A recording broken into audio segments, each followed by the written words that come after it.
Canto 9 of the Inferno provides one of the great transitions from the 5 circles of upper hell to the more serious sins of lower hell.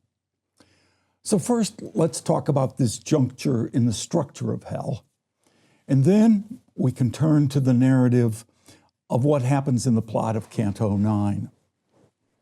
In the previous canto, Virgil and Dante cross the swamp of the river Styx, and that's the second of the 4 rivers of hell.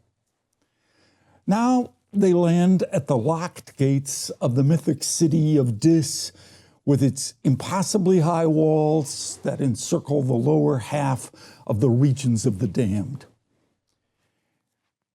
This great circular funnel-shaped cavity of hell gets significantly narrower here. The sinners that the 2 poets met above this point, they were guilty of less serious sins, the sins of incontinence, that is, a lack of self-restraint and giving in to excess, and that made their impulses corrupt. Some modern readers of Dante are shocked to learn that lust and carnal desire, the sins of sex, are the least bad of all the sins in hell. Least bad because Dante viewed sexual sin as a lack of self-restraint in the pursuit of love. And love comes from God's own nature. So therefore, love is the guiding virtue of the entire commedia, of hell, of purgatory, of heaven. Remember back to that first gate at the beginning of this Inferno journey? There we learn from the inscription over the gate that hell was created not only by the justice and power of God, but also by God's intellect and love. We can't understand Dante's vision without contemplating this startling insight that hell is an expression of God's love. You don't have to agree with this, you don't have to accept it, but it is a central insight into Dante's theological vision as well as his poetic organization. The sins of lacking restraint up in circles 2, 3, and 4, and 5, they were all failures to love in the right ways and failures to avoid the brokenness that comes with too much or too little, excess or deficiency, the deficient practice of something which in itself is a good and virtuous thing, like love and desire, like food, the things of this life, and appropriate anger.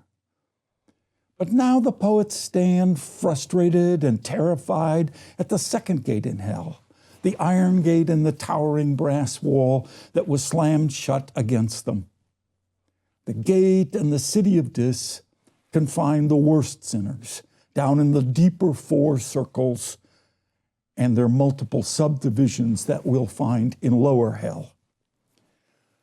So now let's turn our attention to the plot of what happens in Canto 9. Virgil is confused, and Dante, our character, our protagonist, is almost eternally petrified, but they're rescued by an angel sent from heaven. Dante, in the Commedia, draws from 4 major sources: from stories from the Bible, from classical mythology, both Greece and Rome, from the history of Rome, and from characters and events of his home city of Florence.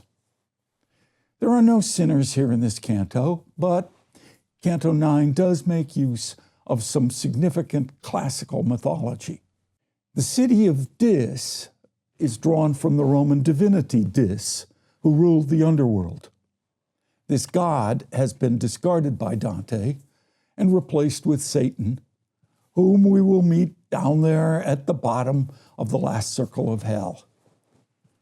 The city of Dis is encircled by a high and impenetrable wall with a giant iron gate that was just now slammed shut against the poets when they were dumped from the boat that ferried them across the swamp of the river Styx in the last canto.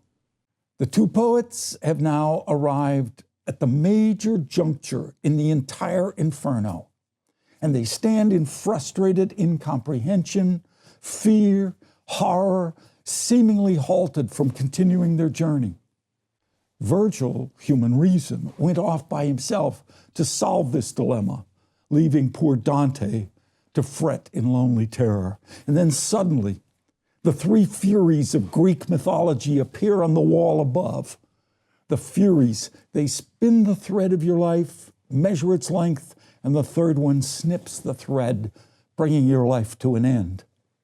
If they're not horrifying enough, they threaten to bring the head of Medusa the Gorgon, a glimpse of which would turn poor Dante to stone for eternity.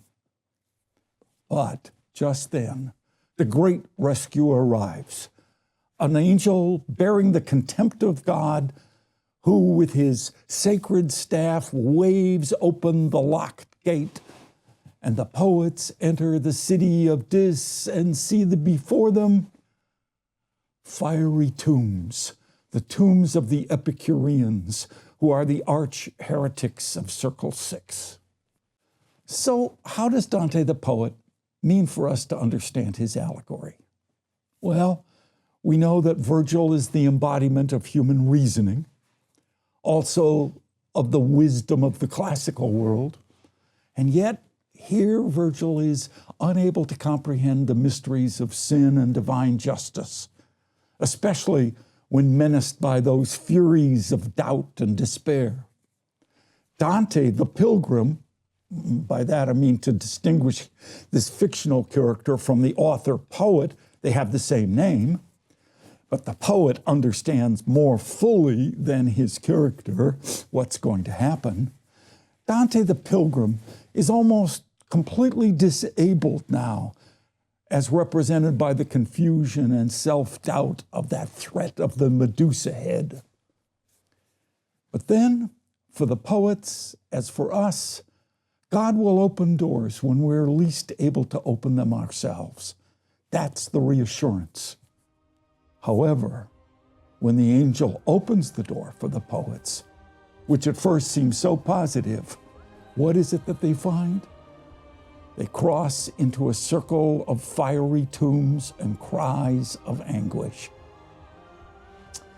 Buckle your seatbelts, the ride is about to get much bumpier. The greater horrors of lower hell now await us.